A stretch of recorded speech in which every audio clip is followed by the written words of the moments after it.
Иран ударил по нефтяному терминалу в Фуджейре в ответ на удары по острову Харк. Теория заговора или информационная война? Что с Беньямином Нетаньяху? Трамп отказал Путину на размещение в России иранского урана. США должны быть уверены в его безопасном хранении.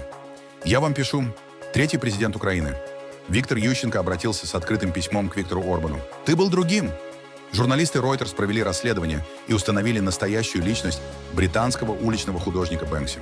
Кто он? А теперь об этом подробно и по делу. Это один день. Подпишитесь, поставьте лайк этому видео и оставьте свой комментарий. Заранее спасибо и начинаем.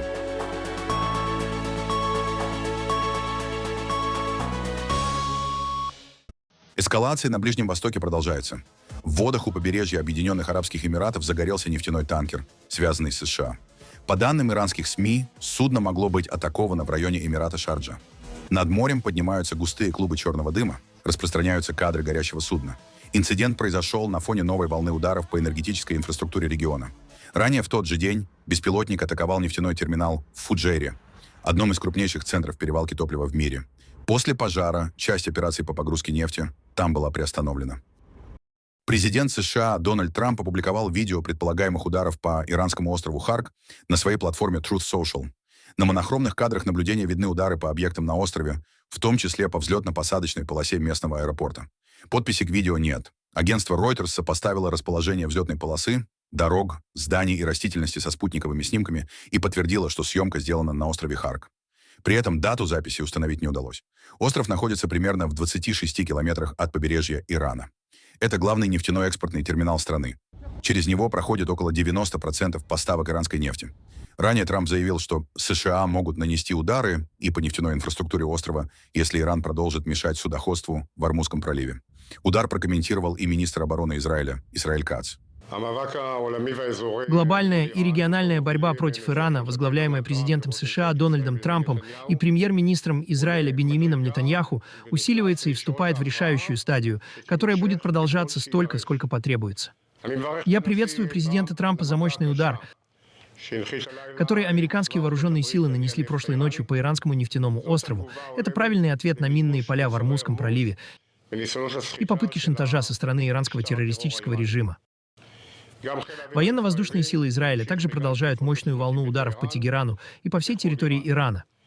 Иран ведет региональный терроризм и занимается шантажом, пытаясь удержать Израиль и Соединенные Штаты от продолжения кампании, и получает бескомпромиссный ответ, твердый как сталь. Мы вступаем в решающую фазу борьбы между попытками режима выжить, причиняя все больше страданий иранскому народу, и капитуляцией. Только иранский народ может положить этому конец решительной борьбой до свержения террористического режима и спасения Ирана. Стоит отметить, что Иран остается одним из крупнейших производителей нефти в ОПЕК.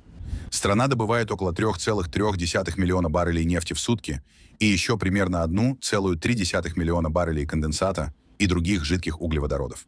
Нефть на Харк поступает по трубопроводам с крупнейших иранских месторождений – Ахваз, Марун и Гачсаран. По данным JP Morgan, незадолго до ударов Иран резко увеличил экспорт через этот терминал. В середине февраля объемы отгрузки превышали 3 миллиона баррелей в сутки, почти втрое больше обычного уровня. В Багдаде ракетами атаковано здание посольства США. По данным источников в иракских службах безопасности, удар произошел в субботу, 14 марта. После атаки над зданием дипломатической миссии поднялся дым. На видеозаписях очевидцев видно возгорание и густые черные клубы дыма, поднимающиеся над территорией посольства. Кадры были подтверждены по расположению зданий и водоема рядом с комплексом. Позже на крыше одного из зданий посольства заметили повреждения. Видно, как люди убирают обломки и предметы с поврежденной конструкции. Иракские источники не уточняют масштаб разрушений. О пострадавших также не сообщается.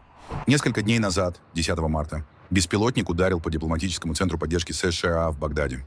Тогда, по данным американской стороны, никто не пострадал. В Иерусалиме сработали сирены воздушной тревоги. В небе над городом были замечены ракеты и их перехват системой ПВО. На севере Израиля ракеты повредили жилые дома и автомобили. На месте удара образовалась воронка. Здания получили серьезные повреждения. Спасательные службы работали на месте попадания ночью. По данным Израиля, атака была осуществлена Ираном совместно с движением Хезболла.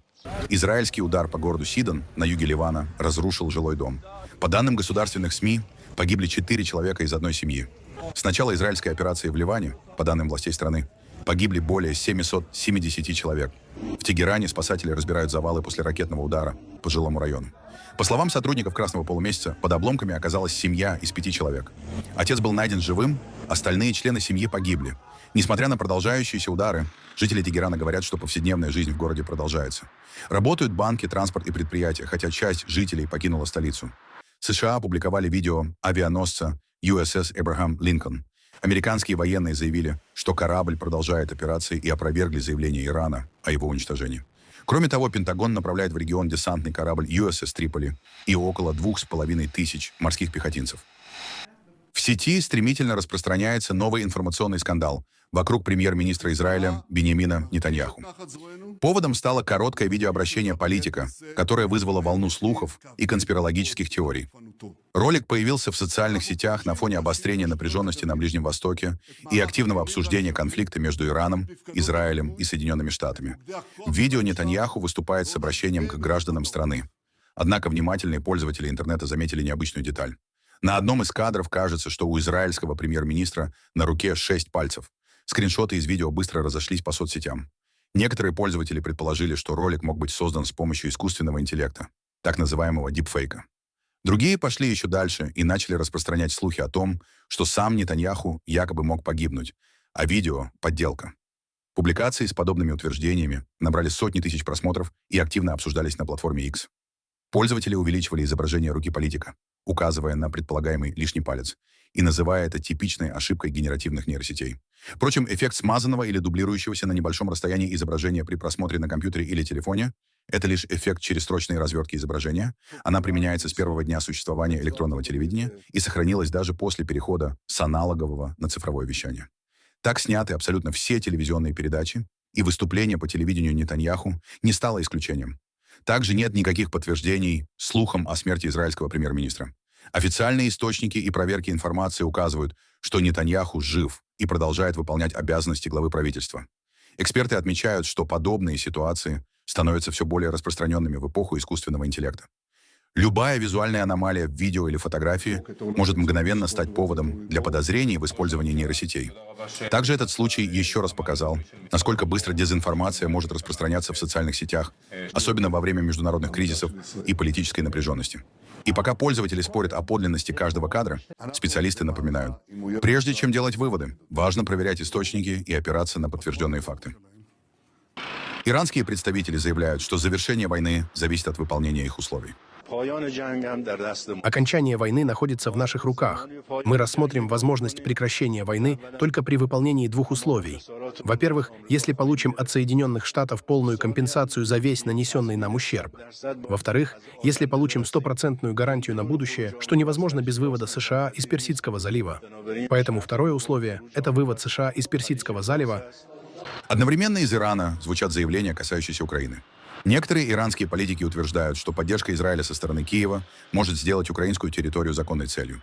Предоставляя беспилотную поддержку израильскому режиму, потерпевшая неудачу Украина фактически стала участником войны и, в соответствии со статьей 51 Устава ООН, превратила всю свою территорию в законную цель для Ирана. При этом стоит отметить, что Украина уже несколько лет сталкивается с применением иранских беспилотников и ракет.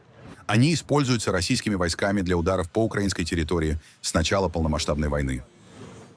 Владимир Путин предложил США в рамках соглашения о прекращении войны на Ближнем Востоке вывести из Ирана в Россию запасы обогащенного урана, утверждает Axios.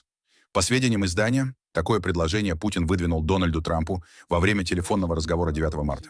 Президент США ему отказал, говорят источники Axios. США и Израиль начали войну против Ирана, требуя, чтобы исламский режим отказался от создания ядерного оружия.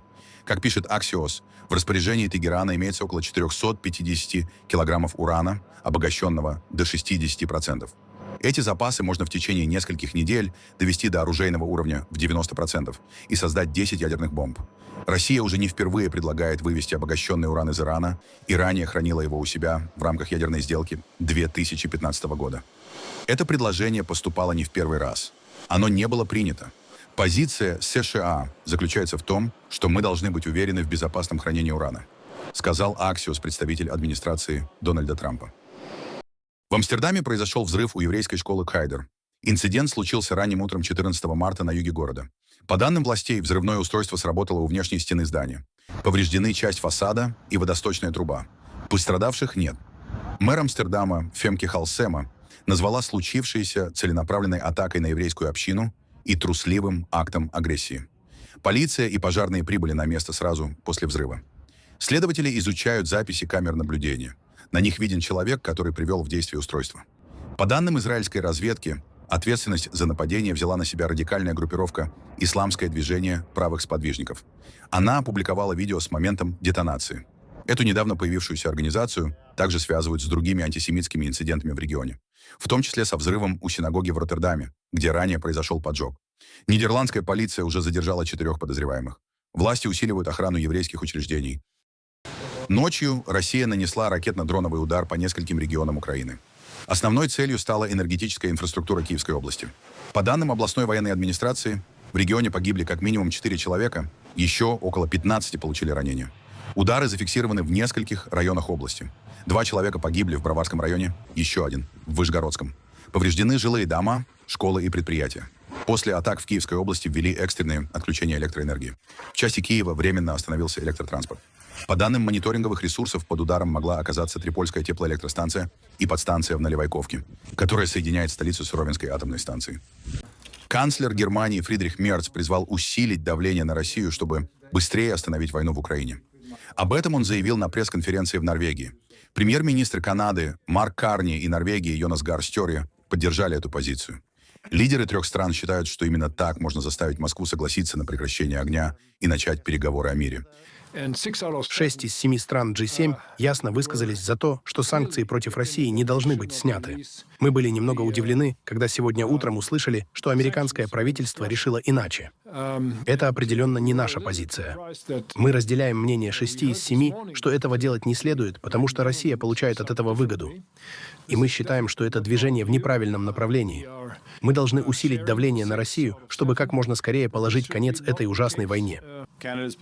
Позиция Канады — сохранять санкции против России, включая санкции против так называемого теневого флота, который перевозит эту нефть.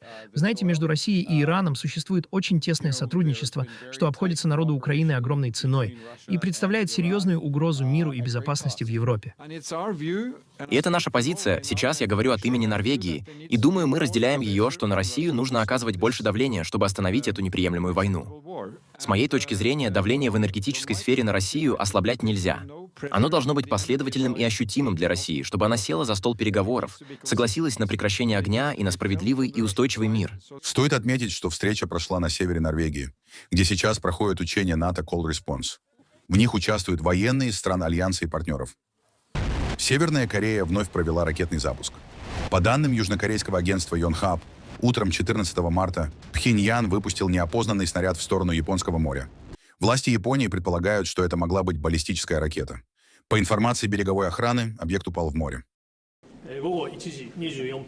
Примерно в 13:24 был зафиксирован запуск объекта, предположительно баллистической ракеты, с территории Северной Кореи. Он уже упал за пределами исключительной экономической зоны Японии. Подробности сейчас анализируются.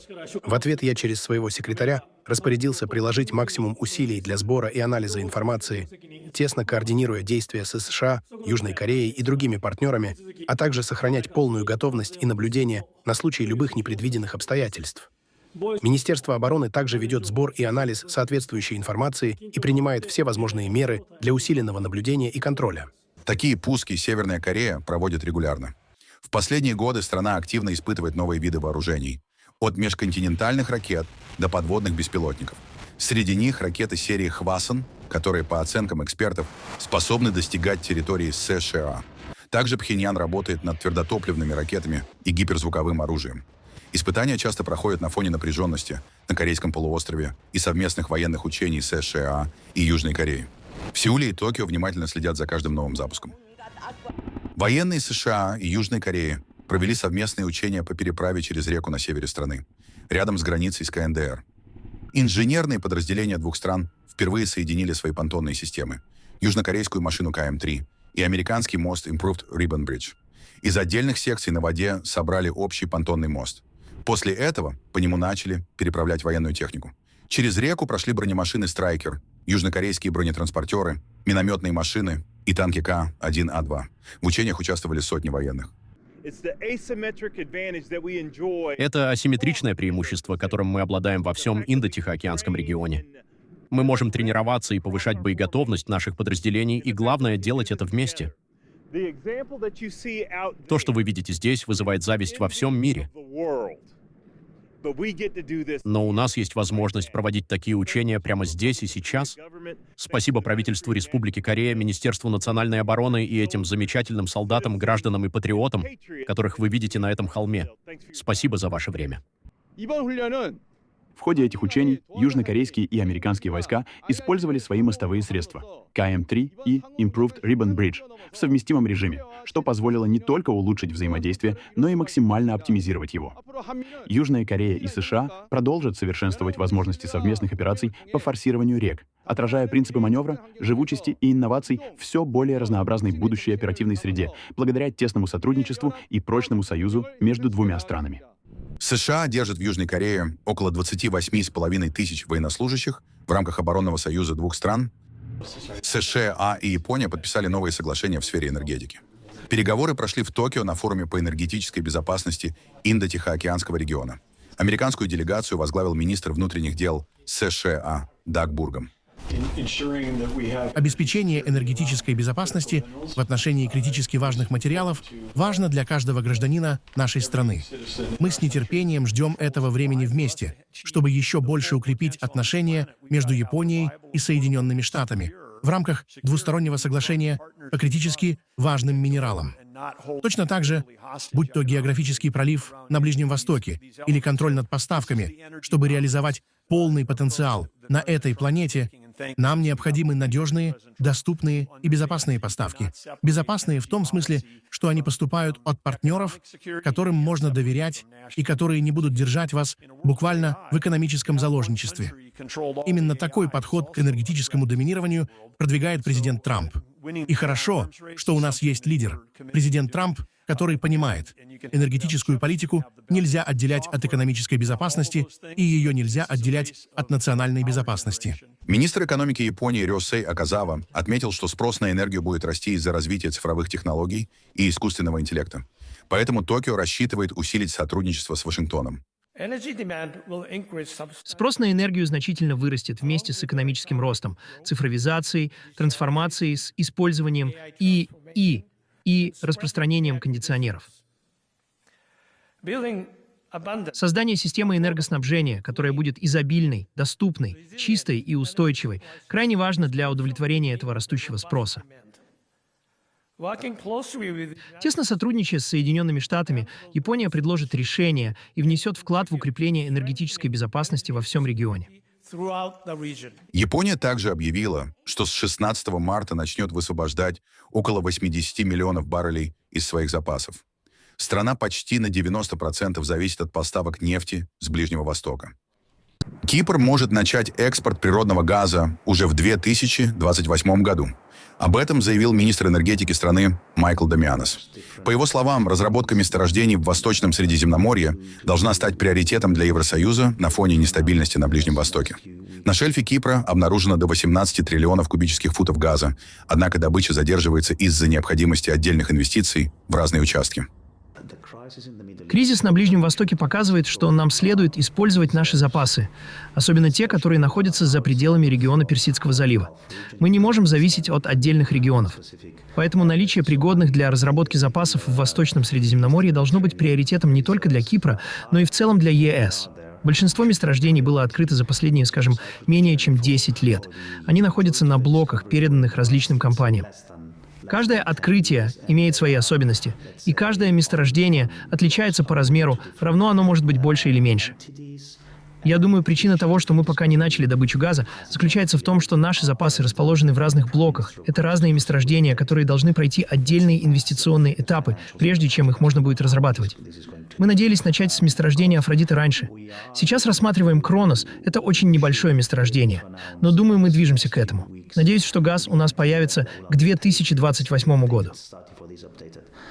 Венгерский премьер Виктор Орбан опубликовал резкое обращение, в котором в очередной раз обвинил Украину и лично Владимира Зеленского в нефтяной блокаде и давлении на Будапешт. Сегодня уже 19-й день украинской нефтяной блокады. Президент Зеленский по-прежнему держит нефтепровод закрытым, хотя знает, что он жизненно важен для Венгрии и Словакии. Наши эксперты уже несколько дней находятся в Киеве, но их по-прежнему не допускают к нефтепроводу. Это равносильно признанию. Мир и Европа не могут справиться с нефтяным кризисом без помощи дешевой российской нефти. Американцы уже сделали шаг и начали снимать санкции, но в Брюсселе до сих пор ничего не поняли. Комиссия и немецкий канцлер продолжают поддерживать ранее введенные санкции против российской нефти. Мы же здесь, в Венгрии, защищенными ценами гарантируем безопасность семей, предпринимателей и фермеров. Наши стратегические запасы постоянно пополняются, поэтому проблем с поставками на заправках нет и не будет. Завтра марш мира. Прошу всех присоединиться к нам. Вместе выступим против украинского шантажа. Венгрия не станет украинской колонией. Зеленский здесь не командует. До парламентских выборов в Венгрии остается меньше месяца. И тема Украины стала центральной в кампании Орбана. В Будапеште город буквально заклеен предвыборными билбордами. Однако на них чаще изображен не сам Орбан, а президент Украины Владимир Зеленский. Туристы иронизируют. Надеюсь, венгры проголосуют за него. Похоже, именно он и выиграет эти выборы. Третий президент Украины Виктор Ющенко опубликовал открытое письмо премьер-министру Венгрии Виктору Орбану. Политик напомнил об общих ценностях свободы и призвал Будапешт не поддерживать агрессора. Виктор, посмотри на это фото. Мы стоим рядом в те времена, когда будущее нашего региона казалось нам общим, понятным и светлым. Тогда мы вместе верили, что свобода — это не просто слово, а высший дар, за который стоит бороться. Я помню тебя другим. Я помню лидера, который понимал цену достоинства и знал, что такое освобождение от имперского гнета. Политика — это не только цифры, выгода или газ. Это прежде всего ценности. Когда ты выбираешь сторону агрессора, ты предаешь не только Украину. Ты предаешь память собственного народа, который знает, что такое советские танки на улицах Будапешта. Виктор, остановись и вспомни, кем ты был. История — суровый судья. Она не прощает тех, кто молчал или помогал злу во времена больших испытаний. И еще не поздно вернуться к свету, к настоящему европейскому братству, где ценят честь, а не сомнительные политические сделки. Журналисты Reuters заявили, что смогли установить личность самого известного анонимного художника мира – Бэнкси. По их данным, это британец Робин Ганнингем из Бристоля. Чтобы сохранить анонимность, он много лет назад сменил имя в документах на одно из самых распространенных в Великобритании – Дэвид Джонс. Расследование началось после появления граффити Бэнкси в Украине в 2022 году. Журналисты сопоставили свидетельства очевидцев, фотографии, судебные документы и данные о пересечении границы. Выяснилось, что человек с тем же днем рождения, что у Ганнингема, въехал в Украину под именем Дэвида Джонса в те же дни, когда там появлялись новые работы художника. Сам Бэнкси расследование не комментирует. Гран-при Формулы-1 в Бахрейне и Саудовской Аравии могут отменить из-за конфликта на Ближнем Востоке. Об этом сообщили источники агентства Reuters. По их данным, решение ожидается в ближайшие дни. Крайний срок — 20 марта, когда команды должны отправить оборудование на гонку в Бахрейн. Если этапы отменят, календарь сократится с 24 до 22 гонок. Апрель в таком случае останется без этапов Формулы-1. Гран-при Бахрейна был запланирован на 12 апреля, гонка в Саудовской Аравии — на 19 апреля. По информации источников, переносить эти этапы в другие страны не планируют. Причина — сложная логистика. На ситуацию повлиял конфликт на Ближнем Востоке. Иранские ракеты и беспилотники атаковали несколько столиц региона, включая Манаму, столицу Бахрейна, где обычно размещаются команды. В Формуле-1 и Международной автомобильной федерации официальных комментариев пока нет.